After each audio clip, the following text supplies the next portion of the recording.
What if we're all chasing happiness when what we really need is something else entirely to feel better in our lives? This episode is all about helping you experience more joy, less burnout, and to feel more fulfilled in your life. So you actually feel like you're experiencing it, savoring it, rather than counting down minutes or moments or planning for the future or just feeling it slip away. This is about how to really feel all of those amazing moments in life.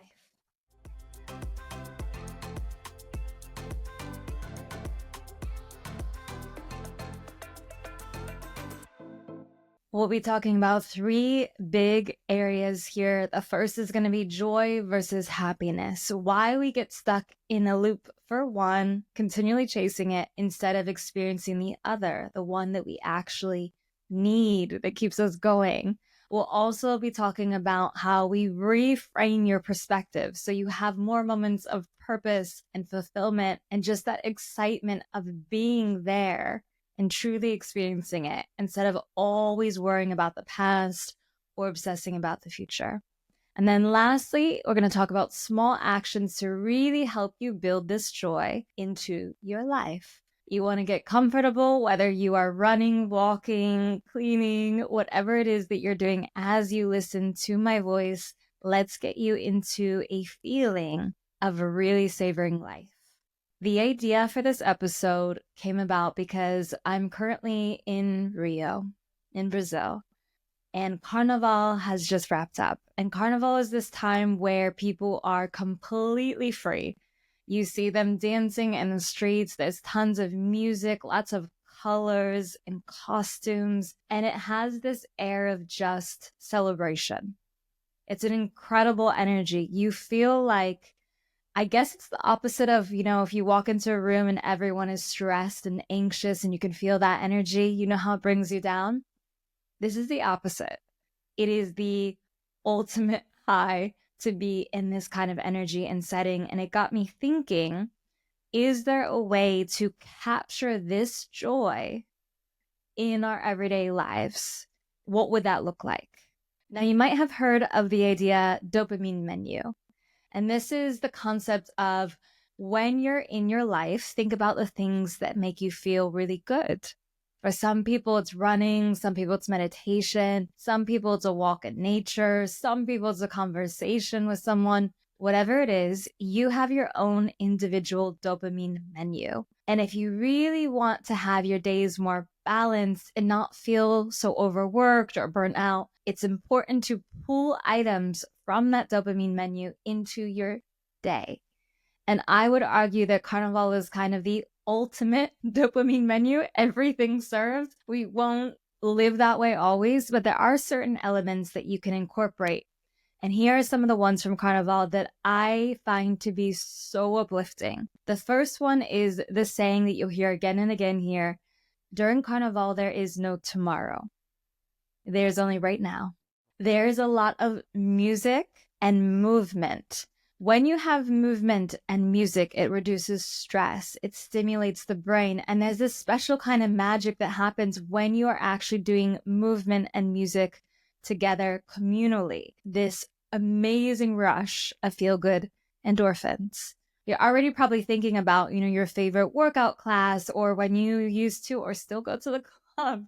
Whatever it is that makes you feel really good when you hear your song, what that's like when you hear everybody singing it around with you. Community and shared purpose, feeling this deep satisfaction of a really deep human need we have, which is to belong, to feel a sense of belonging, to be with your people. And when you look around Carnival and you see everyone acting silly and wearing costumes and singing the music, most of the Brazilians here know the songs.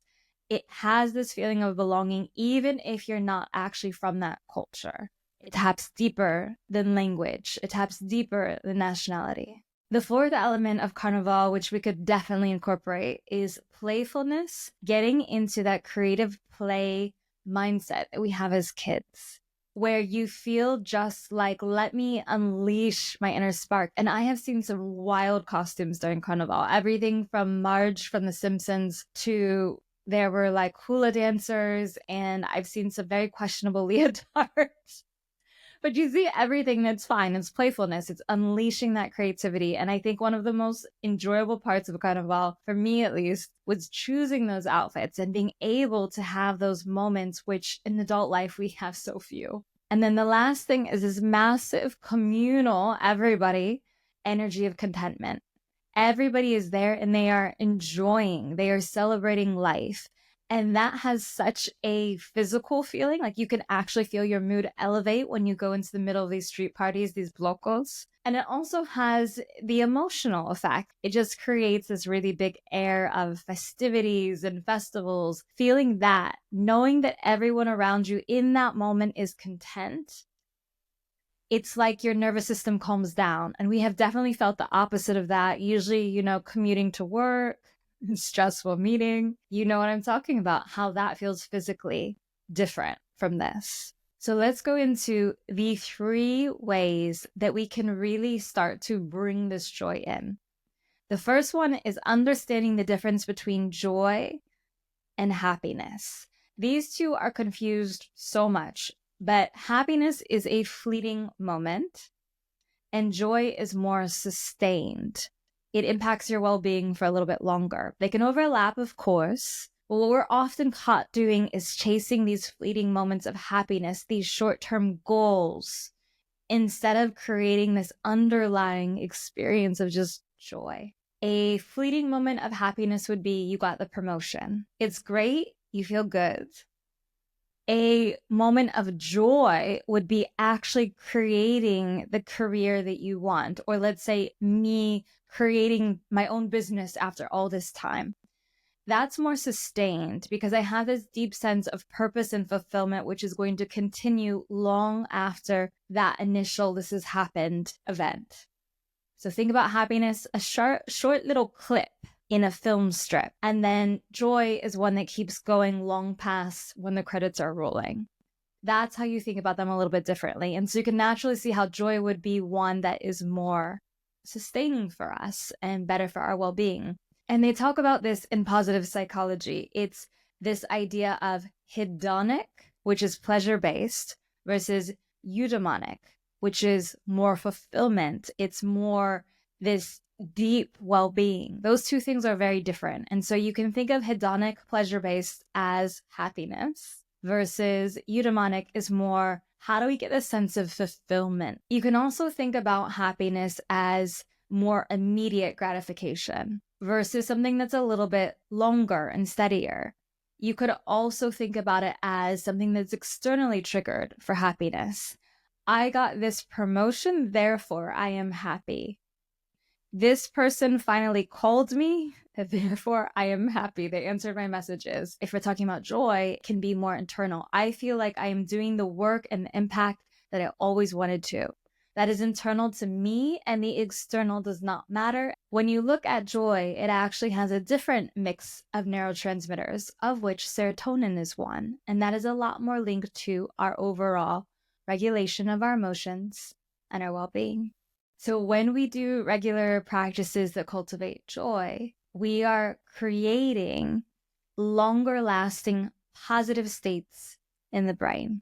And when you think about that, it's just mind-blowing to really break down how much we chase happiness instead. And joy is kind of like a byproduct that we notice later. You get this burst of happiness because you had the great date.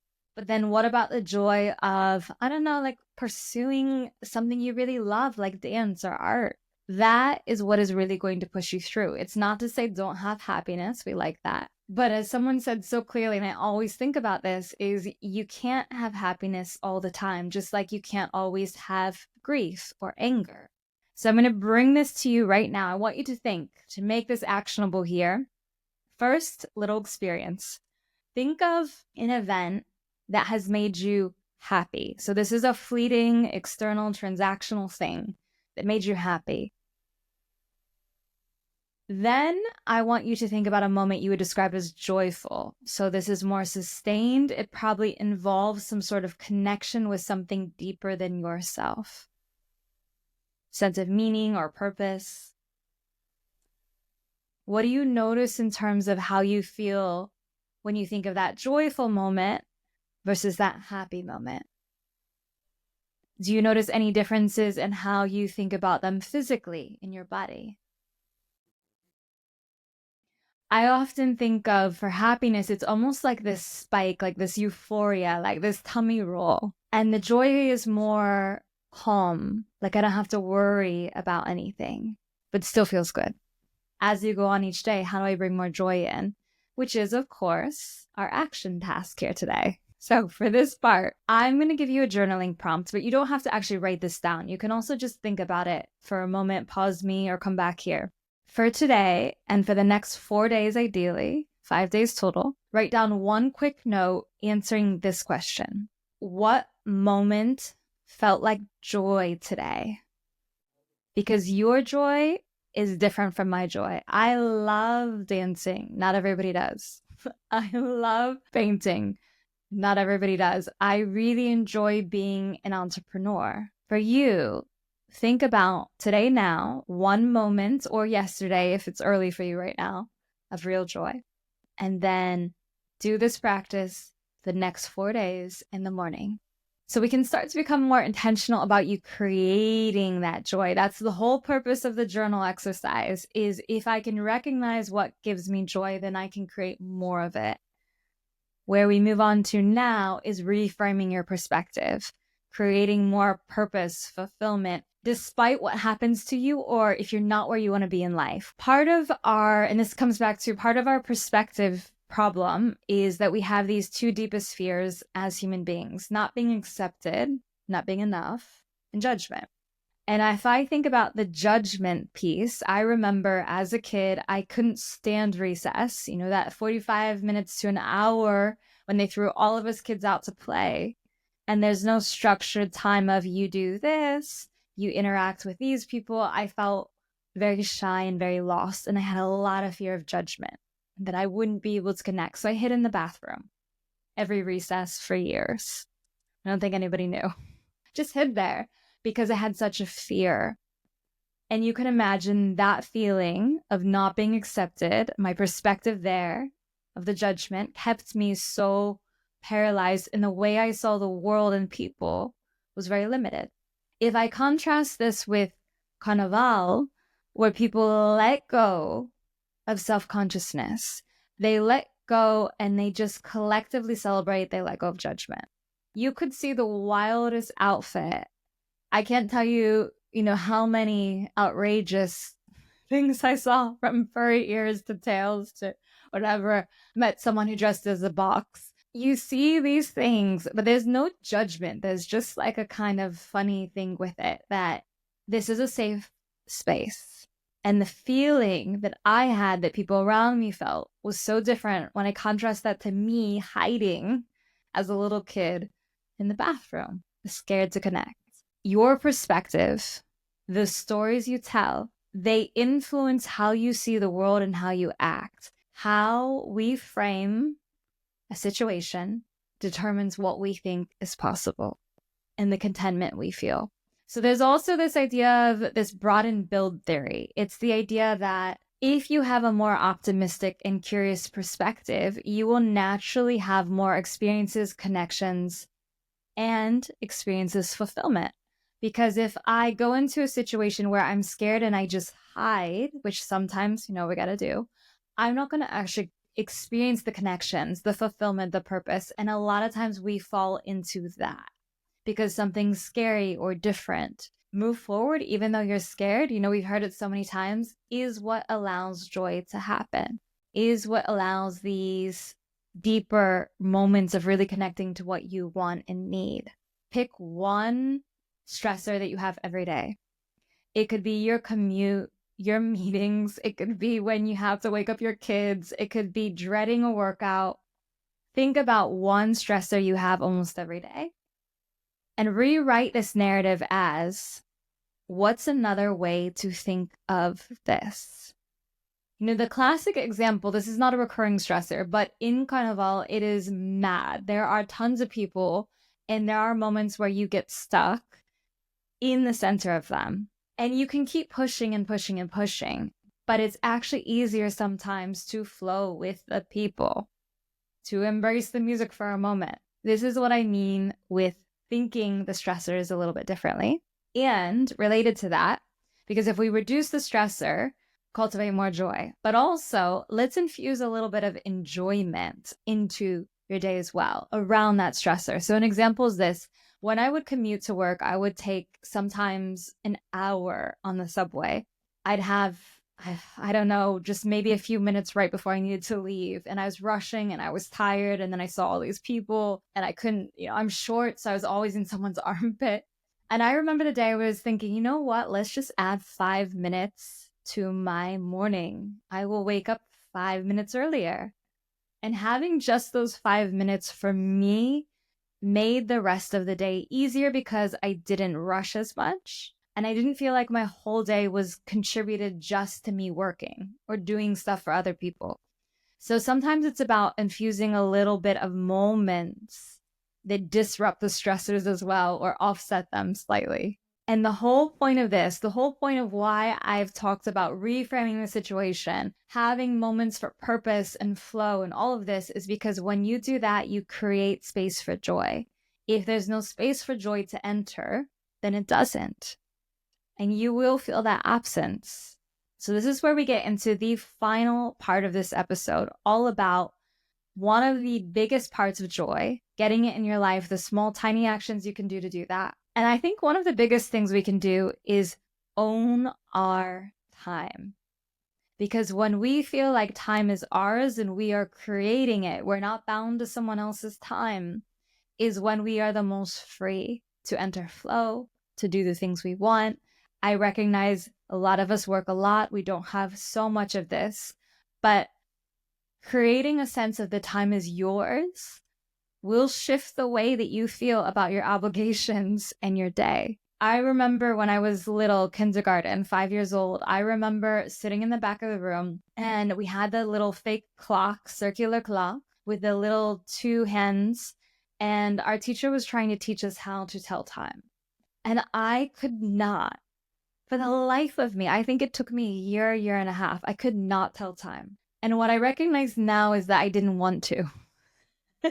Right? It was me rebelling about this concept of you have to frame time and you have to know the hours and we have to fall within this. I didn't like that because already at 5 years old, I was falling into a schedule. We go to school at 8 a.m. We have nap time at noon.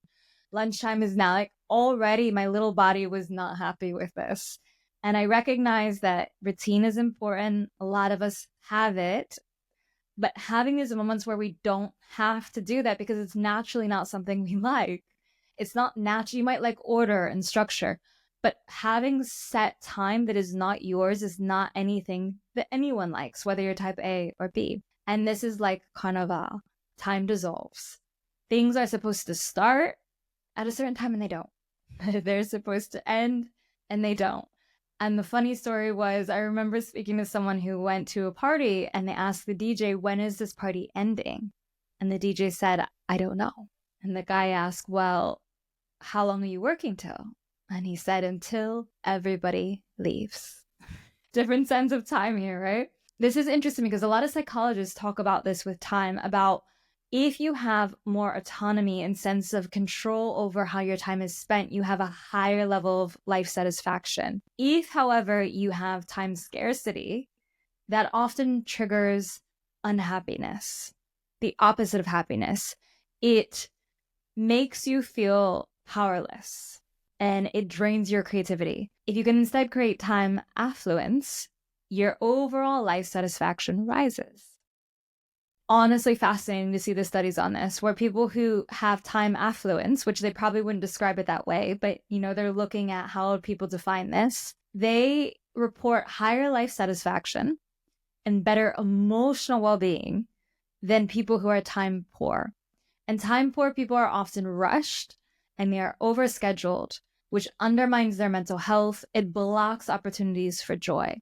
So this is where there's so much behind even small things like how we structure our time.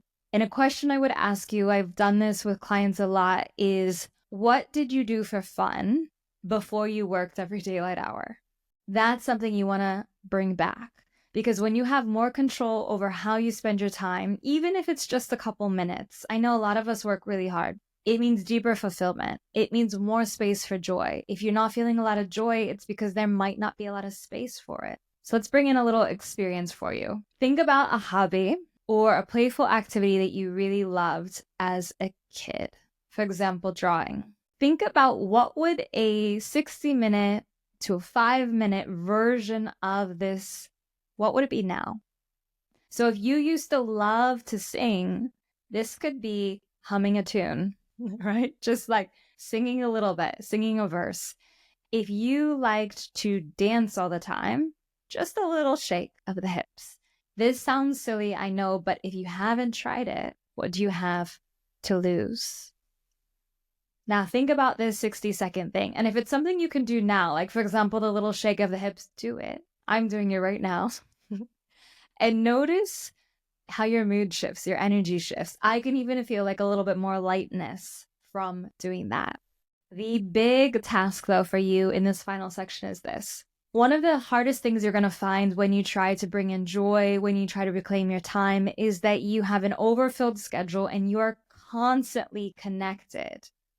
You don't have real rest. You don't have real recovery. You don't have moments of play. That is all essential to sustainable joy. So finding ways where you can just sign off, intentional breaks, helps you to reset your mental energy.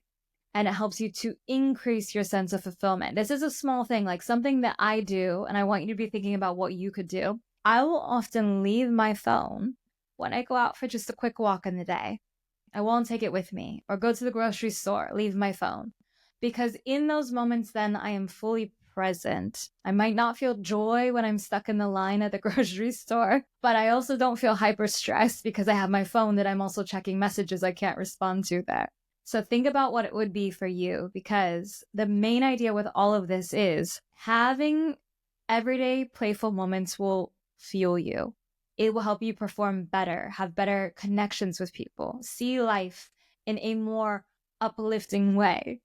And by reclaiming your time, you are investing in joy that doesn't depend on external circumstances of me saying, hey, when I have this time, I will go do this. What can I do now? How can I bring a bit of carnival into your life? An invitation for you to live more joyfully, for you to be present, and for you to engage with the world in a healthier way. I invite you to share on Instagram, LinkedIn, whatever you use. Maybe Instagram stories is probably best here. What is one playful, joyful thing you really used to do that you love that you want to do again? Share it. Tag me, Sade Rael.